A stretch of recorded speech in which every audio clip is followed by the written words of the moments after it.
नमस्कार शेतकरी बंधूंनो, योजना परिचयमध्ये तुमचे मनापासून स्वागत आहे. आजचा हा व्हिडिओ महाराष्ट्रातील सर्व शेतकरी बंधूंसाठी अत्यंत महत्त्वाचा ठरणार आहे. कारण महाराष्ट्र शासनाच्या कृषी विभागाने कृषी यांत्रिकीकरण उपअभियानांतर्गत अत्यंत मोठा आणि दिलासादायक निर्णय घेतला आहे. जर तुम्ही ट्रॅक्टर किंवा शेतीची नवनवीन अवजारे खरेदी करण्याचा विचार करत असाल, तर हा व्हिडिओ शेवटपर्यंत नक्की पहा.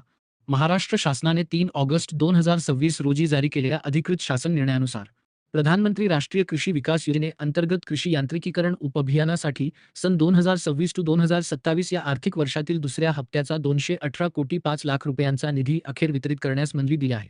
या योजनेमध्ये केंद्र शासन 60% आणि राज्य शासन 40% असा आर्थिक वाटा उचलते. त्यानुसार केंद्र सरकारचे 130,83,00,000 रुपये आणि राज्य सरकारचे 87,22,00,000 रुपये एकत्र करून हा संपूर्ण निधी कृषी आयुक्तांकडे वर्ग करण्यात आला आहे. या मंजूर झालेल्या 218,05,00,000 रुपयांच्या निधीची विभागणी सर्व घटकातील शेतकऱ्यांसाठी योग्य रीतीने करण्यात आली आहे.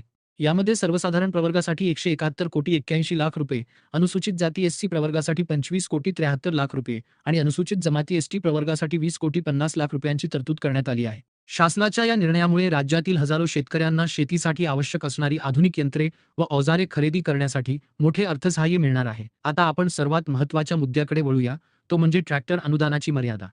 या शासन निर्णयानुसार ट्रॅक्टर खरेदीसाठी अल्प व अत्यल्प भूधारक शेतकरी, महिला शेतकरी तसेच अनुसूचित जाती एससी व अनुसूचित जमाती एसटी प्रवर्गातील लाभार्थ्यांना 1,25,000 रुपयापर्यंत अनुदान मर्यादा निश्चित करण्यात आली आहे. तर इतर प्रवर्गातील शेतकऱ्यांसाठी ही अनुदान मर्यादा 1,00,000 रुपयांपर्यंत ठेवण्यात आली आहे. ट्रॅक्टर व्यतिरिक्त इतर यंत्रे व अवजारांच्या बाबतीत केंद्र सरकारच्या मार्गदर्शक सूचनांनुसार नियमानुसार अनुदान दिले जाईल. या योजनेची अंमलबजावणी अत्यंत पारदर्शक पद्धतीने केली जाणार आहे. शासनाने स्पष्ट निर्देश दिले आहेत की मंजूर झालेली अनुदानाची रक्कम कोणत्याही मध्यस्थांशिवाय थेट महाडीबीटी प्रणालीद्वारे लाभार्थ्यांच्या आधार संलग्न बँक खात्यावर थेट जमा केली जाईल. त्यामुळे ज्या शेतकऱ्यांनी कृषी यांत्रिकीकरणासाठी अर्ज केले आहेत, त्यांनी आपले बँक खाते आधार कार्डशी लिंक असल्याचे नक्की तपासून घ्यावे. ही माहिती तुमच्यासाठी उपयुक्त ठरली असेल तर व्हिडिओला नक्की लाईक करा आणि तुमच्या शेतकरी मित्रांसोबत शेअर करायला विसरू नका. अशाच नवनवीन शासकीय योजनांच्या माहितीसाठी आपल्या चॅनेलला नक्की सबस्क्राईब करा. धन्यवाद.